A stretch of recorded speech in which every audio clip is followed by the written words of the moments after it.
بزار اور ترمذی میں حضرت عبداللہ ابن مسعود سے نبی ایک وسلم کا یہ ارشاد نقل ہوا ہے، ان المرأۃ عورۃ، عورت چھپا کر رکھنے کی چیز ہے۔ ان المرأۃ عورۃ فاذا خرجت، جب وہ گھر سے نکلتی ہے، استشرفها شیطان، اب شیطان جو ہے اس کو طاق میں رکھتا ہے۔ واقرب ما تکون بروحۃ ربها وہی فی قعر بیتہا، وہ اپنے رب کی رحمت سے قریب ترین ہوتی ہے جبکہ اپنے گھر کے بھی کسی اندرونی حصے میں۔ اسی لیے فرمایا مردوں کے لیے مسجد میں نماز افضل 28 گنا، اور عورت کے لیے گھر کی نماز مسجد سے افضل، گھر کے صحن کی مسجد سے افضل، دالان کی صحن سے افضل، کمرے میں اس سے افضل، اور کمرے کی کوئی بغلی کوٹھڑی ہے تو اس میں سب سے افضل۔ یہ احادیث نبی اکرم صلی اللہ علیہ وسلم۔ عبداللہ ابن احمد ابن حنبل نے زوائد الزہد میں اور ابن ابی شیبہ نے ابن سعد نے اپنی کتابوں میں مسروق کی روایت نقل کی ہے کہ حضرت عائشہ جب تلاوت قرآن کرتے ہوئے اس آیت پر پہنچتی تھی وقرن فی بیوتکن، تو بے اختیار رو پڑتی تھی۔ قرآن کہتا ہے اپنے گھروں میں رہو۔ حضرت عائشہ نے شہادت عثمان کے بعد باہر نکل کر لشکر کی قیادت کی، پھر ساری عمر افسوس رہا کہ میں نے غلط کہا۔ حافظ ابو بکر بزار حضرت انس سے روایت کرتے ہیں کہ عورتوں نے حضور سے عرض کیا کہ ساری فضیلت تو مرد لوٹ کے لے گئے، وہ جہاد کرتے ہیں اور خدا کی راہ میں بڑے بڑے کام کرتے ہیں، ہم کیا عمل کریں کہ ہمیں بھی مجاہدین کے برابر اجر مل سکے؟ جواب میں آپ نے فرمایا من قعدت منکن فی بیتہا فإنہا تدرک عمل المجاہدین، تم میں سے جو شخص اپنے گھر میں بیٹھی رہے گی وہ مجاہدین کا اجر حاصل کر لے گی۔ یہ ایک ہوا کا رخ ہے، بتایا جا رہا ہے، یہ نظام ہے جس کو اس شکل میں دیا جا رہا ہے۔ اب آئیے سورہ نور کی طرف۔ یا ایھا الذین آمنوا لا تدخلوا بیوتا غیر بیوتکم حتی تستأنسوا وتسلموا علی اہلها ذالکم خیر لکم لعلکم تذکرون۔ اہل ایمان ہرگز مت داخل ہو اپنے گھروں کے علاوہ کسی اور گھر میں جب تک کہ تم ان کے ساتھ مانوس نہ ہو جاؤ، اذن نہ لے لو، ان پر سلام نہ کرو، یہی تمہارے لیے خیر بہتر ہے۔ اس کے بعد تفصیل آئی ہے، اس میں میں اس وقت نہیں جا رہا ہوں۔ اور جو لوگ اس پر عمل نہیں کرتے ان کے بارے میں قرآن مجید کیا کچھ، حضور کیا کچھ فرما رہے ہیں یہ آپ سن لیجئے، بہت سخت احکام۔ عن ابی ہریرہ رضی اللہ عنہ ان رسول اللہ صلی اللہ علیہ وسلم قال لو ان امرأ اطلع علیک بغیر اذن فخذفته بحشاة ففقعت عینه ما كان علیک من جناح، متفق علیہ، بخاری اور مسلم دونوں کی ہے۔ اگر کوئی شخص تمہارے گھر میں بغیر اجازت کے داخل ہو جائے اور تم اس کی سزا کے طور پر اس پر کنکریاں پھینکو اور اس کی آنکھ پھوٹ جائے کنکری سے، تو تم پر کوئی گناہ نہیں ہے۔ بغیر اجازت کے گھر میں آ گیا ہے، بغیر اذن کے، بغیر استئذان کے کنکریاں مارو اور کنکری سے آنکھ پھوٹ جائے، فما کان علیک من جناح، کوئی حرج نہیں۔ اب آ رہی ہے اصل آیت، قل للمؤمنین یغضوا من ابصارهم ویحفظوا فروجهم ذلک ازکی لهم ان اللہ خبیر ما یصنعون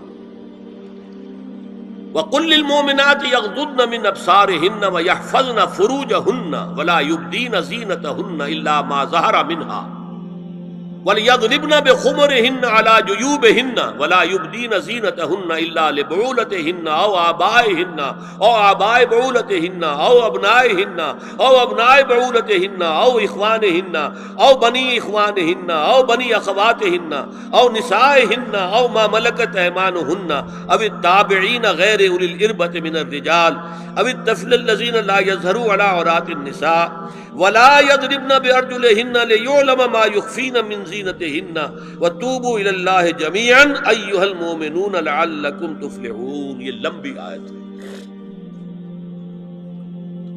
اہل ایمان، اے نبی کہہ دیجئے اہل ایمان مردوں سے اپنی نگاہیں نیچی رکھا کریں، اور اپنی شرمگاہوں کی حفاظت کریں، یہی ان کے لیے زیادہ پاکیزہ عمل ہے۔ ان اللہ خبیر بما یصنعون، اور جو کچھ وہ کر رہے ہیں اللہ اس سے واقف ہے۔ وَقُلْ لِلْمُؤْمِنَاتِ يَغْضُضْنَ مِنْ أَبْصَارِهِنَّ، اور مومن عورتوں سے بھی کہہ دیجئے کہ وہ اپنی نگاہیں جو ہیں نیچی رکھا کریں، وَيَحْفَظْنَ فُرُوجَهُنَّ، اپنی شرمگاہوں کی حفاظت کریں، وَلَا يُبْدِينَ زِينَتَهُنَّ إِلَّا مَا ظَهَرَ مِنْهَا، اور اپنی زینت کو ظاہر نہ کیا کریں سوائے اس کے کہ جو بالکل ظاہر ہو جائے۔ قُلْ لِلْمُؤْمِنِينَ يَغُضُّوا مِنْ أَبْصَارِهِمْ وَيَحْفَظُوا فُرُوجَهُمْ ذَلِكَ أَزْكَىٰ لَهُمْ ان اللہ خبیر بما یصنعون۔ نوٹ کر لیجئے کہ یہ کہاں ہو رہا ہے؟ گھر میں داخلے کے بعد، گھر میں داخلہ اجازت سے، اور داخلہ ہوگا صرف محرموں کا، گھر کے اندر جو ہے وہ نامحرم تو نہیں آئے گا، یہ میں آگے بیان کر رہا ہوں۔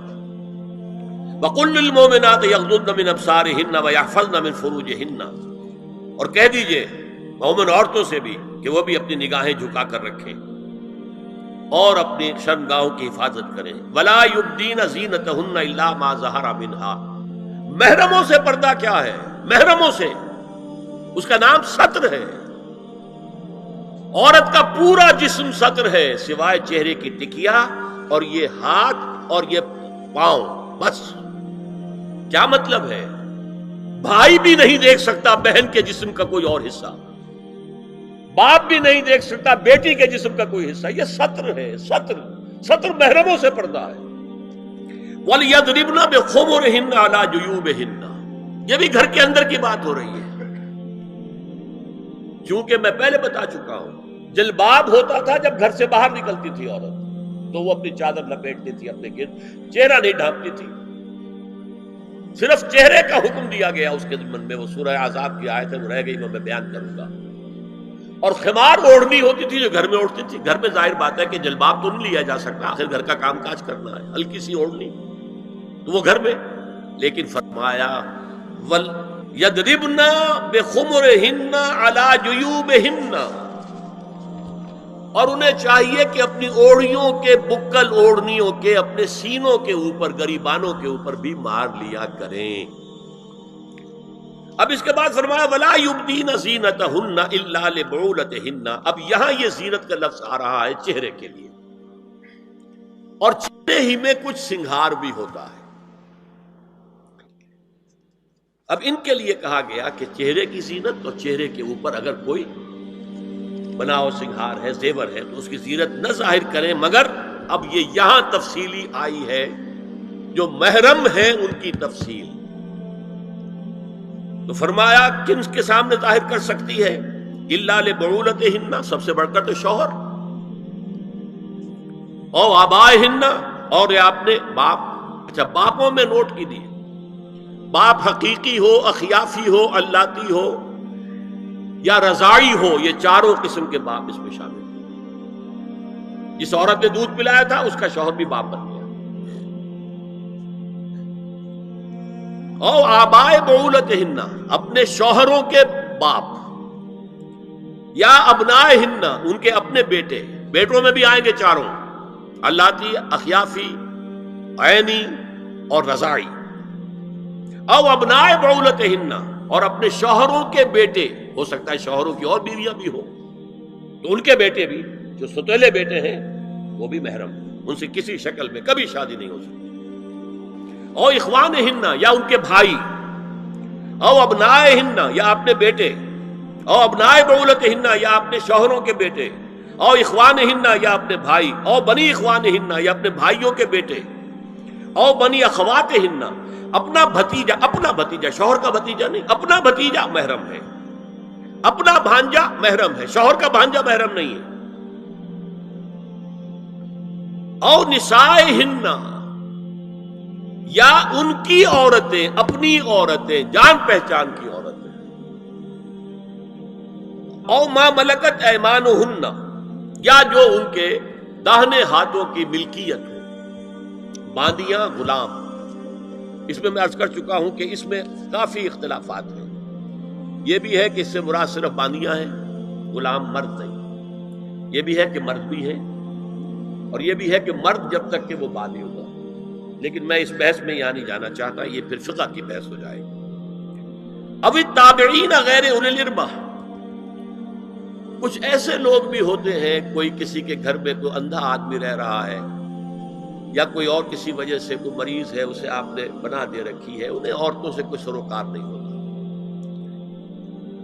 اب الطفل الذین لم یظہروا علی عورات النساء، یا وہ بچے کہ جن پر ابھی عورتوں کے پوشیدہ حالات واضح ہی نہیں ہے، پتہ ہی نہیں ہے انہیں، ابھی انہیں جنس کا کوئی احساس ہی نہیں. یہ ہے فہرست جو دی گئی ہے کہ جن کے سامنے عورت کھلے چہرے کے ساتھ اور اپنی جو اضافی زینت بھی ہو، کوئی زیور وغیرہ یا کوئی بھی سرما وغیرہ ڈالا ہوا ہے یا کوئی سرخی کوئی لگائی ہے معمولی سی، تو اس کے ساتھ آ سکتی ہے. اور یہ وہ رشتے ہیں کہ جن سے کسی حالت میں بھی نکاح نہیں ہو سکتا. آگے سنیے، وَلَا يَضْرِبْنَ بِأَرْجُلِهِنَّ لِيُعْلَمَ مَا يُخْفِينَ مِنْ زِينَتِهِنَّ، اور چلتے ہوئے اپنے پاؤں زور سے نہ مارے کہ ان کی زینت ظاہر ہو جائے. اگر کوئی پازیب پہنی ہوئی ہے، کوئی جھنجھنو وغیرہ ہے، تو اب اگر پاؤں مار کر چلے گی تو خام خواہ ذہن جائے گا بیٹھے ہوئے کا کہ کوئی خاتون جا رہی ہے. یہاں تک اس کے علاوہ یہ بھی ہے، تعطر کے بارے میں فرمایا ہے کہ اگر عطر لگا کر کوئی عورت گھر سے نکلی ہے، اذا استعارت المرأة فمرت على القوم ليجدوا ريحها فهي كذا وكذا قال قولا شديدا. یہ ابو داؤد کی روایت، حضور نے فرمایا جب کوئی عورت عطر لگا کر، خوشبو لگا کر نکلتی ہے کہ لوگ اس کی خوشبو سونگیں یا اس کو اوپر مطلع ہو جائیں، تو ایسی ہے ایسی ہے. بہت سخت الفاظ حضور نے استعمال کیے کہ جس کو راوی نے نقل نہیں کیا. عورت کے لیے خوشبو، عورت کی آواز کا پردہ ہے. اب دیکھیے کس حد تک نماز میں اس وقت عورتیں بھی شریک ہوتی تھی، اگرچہ حضور نے فرمایا مردوں کی صف بہترین سب سے آگے والی ہے اور سب سے بری صف سب سے پیچھے ہے، کیونکہ اس کے پیچھے پھر عورتوں کی صف ہوتی تھی. اور عورتوں کے لیے سب سے اچھی صف سب سے پچھلی والی ہے اور سب سے بری سب سے آگے والی ہے. سب سے آگے والوں کے سامنے پھر مرد ہوتے تھے، ان کی پشت ہوتی تھی. تو اسی طریقے سے اگر غلطی کی ہے تو مرد جو ہے کہے گا سبحان اللہ، امام سے غلطی ہو گئی ہے، مرد کیا کہے گا؟ سبحان اللہ. عورت کیا کرے گی؟ اپنے ایک ہاتھ کے پشت پر اپنا ہاتھ مارے گی، اپنی آواز نہیں نکالنی. آواز کا پردہ، چھونے کا پردہ یہاں تک ہے کہ حضور نے کبھی کسی عورت سے ہاتھ نہیں ملایا، اور آپ جب بیعت بھی لیتے تھے تو بس زبانی الفاظ کہلوائے اور کہا ٹھیک ہے بیعت ہو گئی، یا ایک کپڑا پکڑا، اس کا ایک سرا اپنے ہاتھ میں دوسرا سرا اس خاتون کے ہاتھ میں، یا ایک تشت کے اندر پانی بھرا، اس میں ایک طرف اس نے انگلیاں ڈال لی اور ایک طرف حضور کی انگلیاں. لیکن مسافت لا اسافر النساء، ایک دفعہ ہوا بھی کہ بعض خواتین نے جب بیعت کی ہے تو پھر انہوں نے ہاتھ آگے بڑھایا مسافے کے لیے. حضور نے فرمایا انی لا اسافر النساء، میں عورتوں سے مسافرہ نہیں کرتا. یا ایھا النبی قل لازواجک وبناتک ونساء المؤمنین یدنین علیہن من جلابیبہن ذلک ادنی ان یعرفن فلا یؤذین وکان اللہ غفورا رحیما. اے نبی صلی اللہ علیہ وسلم کہہ دیجئے اپنی بیٹیوں سے اور اپنی بیویوں سے اور مسلمانوں کی خواتین سے. اب دیکھیے یہ سورہ احزاب ہی میں ہو رہا ہے. شروع میں یا نساء نبی سے بات چلی، استیزان بھی صرف نبی کے گھر میں داخل نہ ہو اذن کے بغیر. آگے چل کر سورہ احزاب ہی میں عام بھی کر دیا، قل لازواجک وبناتک ونساء المؤمنین، کہہ دیجئے اپنی بیویوں سے، اپنی بیٹیوں سے اور اہل ایمان کی خواتین سے، یدنین علیہن من جلابیبہن، کہ وہ اپنے چہروں کے اوپر اپنی جلباب کو لٹکا لیا کریں، چہرہ چھپ جائے. اب اس کی تفسیر میں چاہتا ہوں کہ آپ کو جو مختلف مفسرین نے کی ہے وہ آپ کے سامنے میں رکھوں. حضرت عبداللہ ابن عباس نے اس آیت کی جو وضاحت فرمائی ہے اسے حافظ ابن کثیر نے اپنی تفسیر میں اس طرح نقل کیا ہے. اللہ نے مسلمان عورتوں کو حکم دیا ہے کہ جب وہ کسی کام کے لیے گھروں سے نکلیں تو اپنی چادروں کے پلو اوپر سے ڈال کر اپنا منہ چھپا لیں اور صرف ایک آنکھ کھلی رکھیں. دونوں آنکھیں بھی غلط ہیں. اور سن لیجئے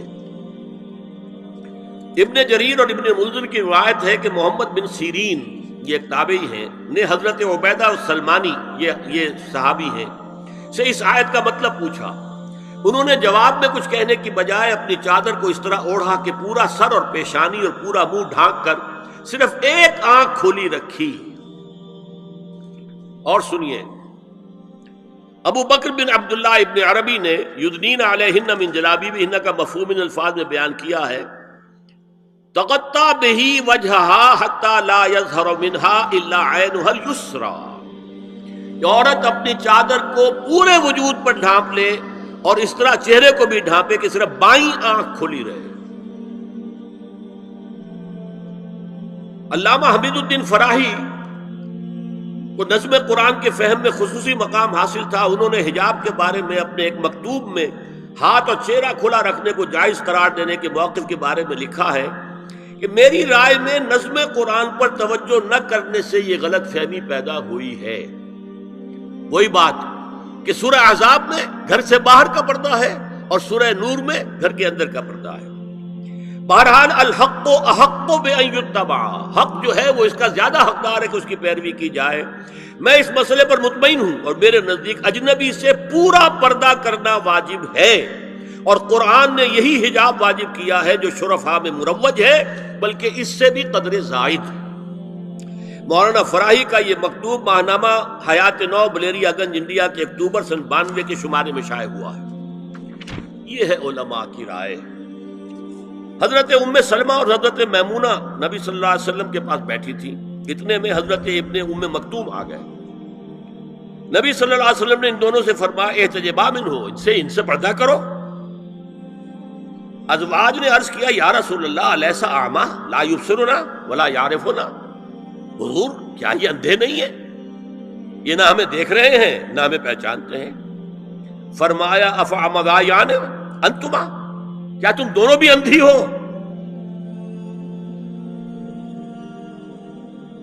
الا تبصران ہی، کیا تم نہیں دیکھ رہی ان کو؟ حضرت ام سلمہ تصریح کرتی ہیں ذالک بعد ان امر بالحجاب، یہ جب حجاب کا حکم آ گیا تھا تب حضور نے پھر یہ حکم دیا۔ اس کی وجہ کیا تھی؟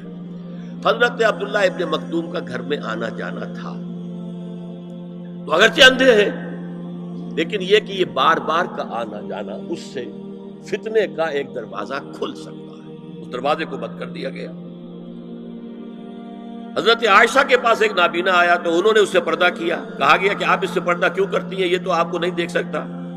جواب میں حضرت ام المومنین نے فرمایا لیکنی انظر الیہ، میں تو اسے دیکھ رہی ہوں نا۔ عورت مرد کو دیکھے، البتہ یہ کہ عام حالات میں آپ بازار میں چل رہے ہیں، عورت جا رہی ہے، کوئی باہر نکلنا پڑا ہے، تو اس حالت میں اگر وہ مرد کو دیکھتی ہے تو اس میں در حقیقت وہ فتنہ نہیں ہے کہ جو گھر میں آنے جانے والے لوگوں کا ہے۔ اب ایک آخری مسئلہ ہے، 2 حدیثیں ایسی ہیں جو میری گفتگو کے خلاف جاتی ہیں اور میں دیانت کا تقاضا سمجھتا ہوں کہ وہ بھی آپ کے سامنے بیان کرتا ہوں۔ حضور کے بارے میں یہ معلوم ہے کہ 2 خواتین جو ویسے نامحرم تھیں وہ ان کے سامنے آتی رہیں اور آپ ان سے ملتے رہے۔ ایک آپ کی سالی حضرت اسما، حضرت عائشہ کی بہن رضی اللہ تعالی عنہا، اور ایک آپ کی چچا زاد بہن حضرت علی کی بڑی ہمشیرہ حضرت ام ہانی۔ یہ میں حدیث آپ کو سنا رہا ہوں۔ بکثرت احادیث سے ثابت ہے کہ حضرت اسما بنت ابی بکر آپ کے سامنے ہوتی تھی اور آخر وقت تک آپ کے اور ان کے درمیان چہرے اور ہاتھوں کی حد تک کوئی پردہ نہ تھا۔ حجۃ الوداع نبی صلی اللہ علیہ وسلم کی وفات سے صرف چند مہینے پہلے کا واقعہ ہے اور اس وقت تک بھی یہی حالت قائم رہی۔ یہ ابو داؤد کتاب الحج۔ دوسری روایت حضرت ام ہانی رضی اللہ تعالی عنہا جو ابو طالب کی صاحبزادی اور نبی صلی اللہ علیہ وسلم کی چچاداد بہن تھی، آخری وقت تک حضور کے سامنے ہوتی رہیں اور کم از کم منہ اور چہرے کا پردہ انہوں نے آپ سے کبھی نہیں کیا۔ فتح مکہ کے موقع کا ایک واقعہ وہ خود بیان کرتی ہیں جس سے اس کا ثبوت ملتا ہے۔ یہ ابو داؤد کی روایت ہے۔ یہ روایتیں ہیں، میں انہیں تسلیم کرتا ہوں۔ اور میں نے اب جو کچھ بیان کیا ہے اس سے یہ ایک بالکل برعکس بات سامنے لا رہی ہے۔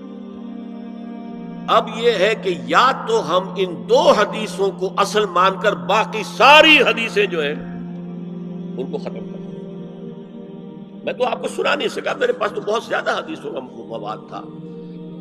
چہرے کے پردے کے لیے حدیثیں جو ہے، استیزان کے لیے کتنی حدیثیں ہیں، چہرے کے پردے کے بارے میں بہت زیادہ حدیثیں ہیں۔